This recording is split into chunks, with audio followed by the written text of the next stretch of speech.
Chapter 7. A Name of Power. On the way home, Roran said, "There was a stranger from Therinsford at Horst today." "What's his name?" asked Eragon. He sidestepped a patch of ice and continued walking at a brisk pace. His cheeks and eyes burned from the cold. "Dempton. He came here to have Horst forge him some sockets," said Roran. His stocky legs ploughed through a drift, clearing the way for Eragon. "Doesn't Therinsford have its own smith?" "Yes," replied Roran, "but he isn't skilled enough." He glanced at Eragon with a shrug. He added, "Dempton needs the sockets for his mill. He's expanding it and offered me a job. If I accept, I'll leave with him when he picks up the sockets." Millers worked all year. During winter they ground whatever people brought them, but in the harvest season they bought grain and sold it as flour. It was hard, dangerous work. Workers often lost fingers or hands to the giant millstones. "Are you going to tell Garrow?" asked Eragon. "Yes." A grimly amused smile played across Roran's face.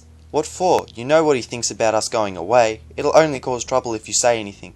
Forget about it so we can eat tonight's dinner in peace." "I can't. I'm going to take the job." Eragon halted. "Why?" They faced each other, their breath visible in the air. "I know money is hard to come by, but we always manage to survive. You don't have to leave." "No, I don't, but the money is for myself." Roran tried to resume walking, but Eragon refused to budge. "What do you need it for?" he demanded. Roran's shoulders straightened slightly. "I want to marry." Bewilderment and astonishment overwhelmed Eragon. He remembered seeing Katrina and Roran kissing during the trader's visit. But marriage? "Katrina?" he asked weakly, just to confirm. Roran nodded.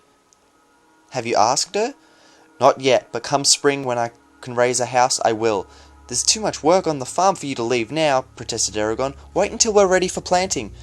"No," said Roran, laughing slightly. "Spring's the time I'll be needed the most.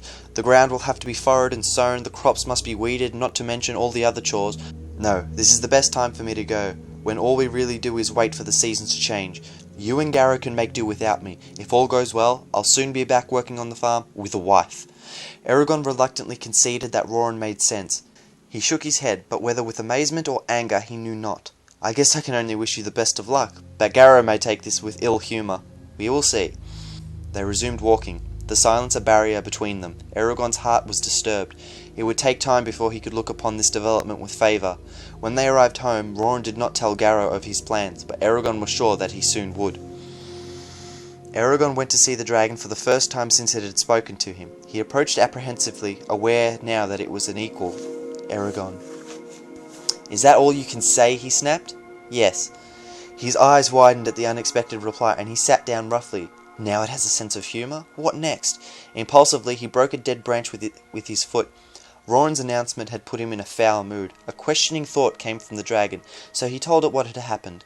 As he talked, his voice grew steadily louder until he was yelling pointlessly into the air. He ranted until his emotions were spent, then ineffectually punched the ground. "I don't want him to go, that's all," he said helplessly. The dragon watched him passively, listening and learning. Eragon mumbled a few choice curses and rubbed his eyes. He looked at the dragon thoughtfully. "You need a name. I heard some interesting ones today. Perhaps you'll like one."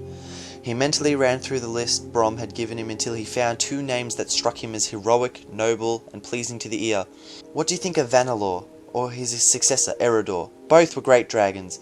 "No," said the dragon. It sounded amused with his efforts. "Eragon." "That's my name. You can't have it," he said, rubbing his chin.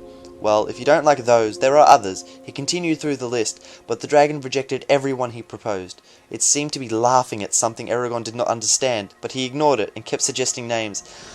There was in Gothelhold, he slew the... A revelation stopped him. "That's the problem. I've been choosing male names." "You're a she." "Yes." The dragon folded her wings smugly. Now that he knew what to look for, he came up with half a dozen names. He toyed with Miramel, but that did not fit. After all, it was the name of a brown dragon. Ophelia and Lenora were also discarded. He was about to give up when he remembered the last name Brom had muttered. Eragon liked it, but would the dragon? He asked, "Are you Saphira?" She looked at him with intelligent eyes. Deep in his mind he felt her satisfaction. "Yes."